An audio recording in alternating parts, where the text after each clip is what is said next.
নমস্কার বন্ধুরা, welcome back to my channel. আশা করি তোমরা সকলে ভালো আছো। বন্ধুরা, যারা পিএসসি ক্লার্কশিপের কাট অফ ক্লিয়ার করেছো, মোটামুটি যারা ভাবছো যে টাইপিং টেস্টের জন্য ডাক পেতে পারো, তাদের জন্য আমার আজকের এই ভিডিওটি।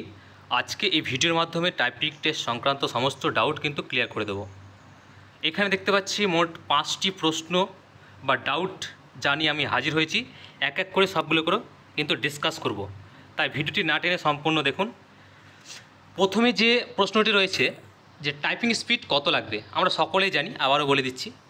যারা আপনারা ফর্ম ফিল আপের সময় টাইপিং টেস্টে যে ইংলিশ সিলেক্ট করেছিলেন, তাদেরকে 20 ওয়ার্ড পার মিনিট, অর্থাৎ 1 মিনিটে 20টি ওয়ার্ড টাইপ করতে হবে। টোটাল 10 মিনিট আপনাদের টাইপ করতে হবে। এবং যারা বাংলা সিলেক্ট করেছিলেন, তাদেরকে হচ্ছে 10 ওয়ার্ড পার মিনিট, অর্থাৎ 1 মিনিটে 10টি ওয়ার্ড তাদেরকে বাংলাতে টাইপ করতে হবে, অর্থাৎ 10 মিনিট ধরে তাদেরকে টাইপ করতে হবে। এই 10 মিনিটের মধ্যে যদি তারা 200টি ওয়ার্ড এবং বাংলা যারা তারা 100টি ওয়ার্ড যদি কমপ্লিট করতে পারে, তাহলে তাদের জবটা কনফার্ম। এবং তার যদি কিছুটা কমও হয়, কারো যদি 19 হয়ে যাও, তাহলে হয়তো তাদেরকে পাস করে দিতে পারে। সেটি 1 নম্বর প্রশ্ন হয়ে গেল। 2 নম্বর প্রশ্ন দেখতে পাচ্ছি অ্যাকিউরেসি কত থাকা দরকার, খুব ইম্পর্ট্যান্ট একটা কোশ্চেন। সো এক্ষেত্রে আমরা বলে রাখি, এই অ্যাকিউরেসিটা কিন্তু ক্যাটাগরি ওয়াইজ কিন্তু কমে, অর্থাৎ যারা জেনারেল ক্যাটাগরি বা ইউআর ক্যাটাগরির আন্ডারে, তাদের কিন্তু অ্যাকুরেসিটা একটু বেশি লাগে, এবং যারা রিজার্ভ ক্যাটাগরির মধ্যে পড়ে তাদের কিন্তু কম লাগে। সেক্ষেত্রে আমি বলবো, যারা আনরিজার্ভ ক্যাটাগরির মধ্যে পড়ছো, তাদের কিন্তু 95 রাখার চেষ্টা করো কমপক্ষে, আর 100 হলে তো খুবই ভালো।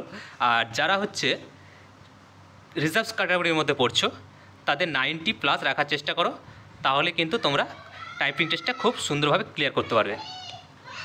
এখানে 3 নম্বর যে প্রশ্নটি রয়েছে, টাইপিং টেস্ট হার্ড কপি না সফটওয়্যারে হবে। সো খুব একটা ইম্পর্টেন্ট কোশ্চেন। সে এই ব্যাপারে আমি আমার পার্সোনাল যে মতামত সেটি বলবো। এর আগে যে 2016 যে এলডিসি লোয়ার ডিভিশন ক্লার্ক নিয়োগ হয়েছিল, সেখানে কিন্তু হার্ড কপি দেওয়া হয়েছিল, অর্থাৎ একটা পেপারে একটা প্যাসেজ দেওয়া হয়েছিল 200 ওয়ার্ডে, সেটা দেখে দেখে কিন্তু 10 মিনিটে টাইপ করতে হয়েছিল। কিন্তু এবারে কি হবে সেটাতে একটু কনফিউজ আছে সবাই, কিন্তু আমার যা ব্যক্তিগত মতামত সেটা থেকে আমি বলতে চাই, এবারে কিন্তু সফটওয়্যারে হওয়ার সম্ভাবনা বেশি। কিছু রিজন আছে, কারণ আমরা জানি সবাই প্যান্ডেমিক সিচুয়েশান চলছে কোভিডের। তো সেই ক্ষেত্রে আমার যতটা পার্সোনাল ভিউ, যে হার্ড কপি কিন্তু না দেওয়ার চান্সটাই বেশি। তাই তোমরা একটা কাজ করতে পারো, হার্ড কপি এবং সফট কপি দুটোতেই কিন্তু প্র্যাকটিস করে যাও। নাম্বার 4-এ যে কোশ্চেনটা রয়েছে, যারা পিএইচ ক্যান্ডিডেট তাদের কত সময় দেবে। সো খুব একটা ইম্পর্ট্যান্ট টপিক। যে সমস্ত পিএইচ ক্যান্ডিডেট রয়েছে, তাদের কি এক্সট্রা সময় কি অ্যালট করবে, এটা একটা খুব গুড প্রশ্ন। সেই ক্ষেত্রে আমি বলে রাখি, যেটা 2016 এলডিসিপি হয়েছিল, সেই সময় কিন্তু পিএইচদের কোনো এক্সট্রা টাইম দেওয়া হয়নি, যেটা আমরা কিছুদিন আগে নোটিশ বেরিয়েছি সেখানে দেখতে পেয়েছি। তাই তোমরা যারা পিএইচ আছো, তোমাদেরকেও বলবো, তোমরা 20 ওয়ার্ড পার মিনিট রাখার চেষ্টা করো। আশা করছি তোমরা কিছুটা টাইম এক্সট্রা হলেও পেতে পারো, কারণ তোমরা পার্ট 1 এক্সাম হয়েছিল, সেখানেও তোমরা এক্সট্রা টাইম পেয়েছিলে। পার্ট 2-এও কিন্তু তোমাদের 20 মিনিট এক্সট্রা টাইম দেওয়া হয়েছিল। তাই এক্ষেত্রেও তোমাদের কিন্তু 5 মিনিট বেশি টাইম দিতে পারে, আর যদি না দেয় তোমাদের কিন্তু ওই 20 স্পিডটা রাখতে হবে। তো সেই ক্ষেত্রে তোমরা কোনো এক্সট্রা টাইমের অপেক্ষা না করে তোমরা কিন্তু 20 স্পিডে টেস্টটা কিন্তু কমপ্লিট করে রাখো। 5 নম্বর বা শেষ প্রশ্ন যেটি রয়েছে, কী অনুপাতে টাইপিং টেস্টে রাখবে। সে এই ক্ষেত্রে বলে রাখি বন্ধুরা, কিছুদিন আগেই কিন্তু যে নোটিফিকেশান একটা দিয়েছিল, সেখানে বলা ছিল 1:1 রাখবে, অর্থাৎ যতগুলো ভ্যাকান্সি 7227টি, তত সংখ্যক কিন্তু ক্যান্ডিডেটসকে টাইপিং টেস্টের জন্য বা ডকুমেন্ট ভেরিফিকেশনের জন্য রাখবে। কিন্তু তার কিছুদিন পরেই আরেকটি নোটিশে জানানো হয়েছিল যে কিছু সংখ্যক বেশি রাখা হতে পারে, অর্থাৎ 1:1.33 সামথিং, অর্থাৎ 1.33 বেশি কিন্তু ডাকতে পারে, এটা কিন্তু জানা যাচ্ছে।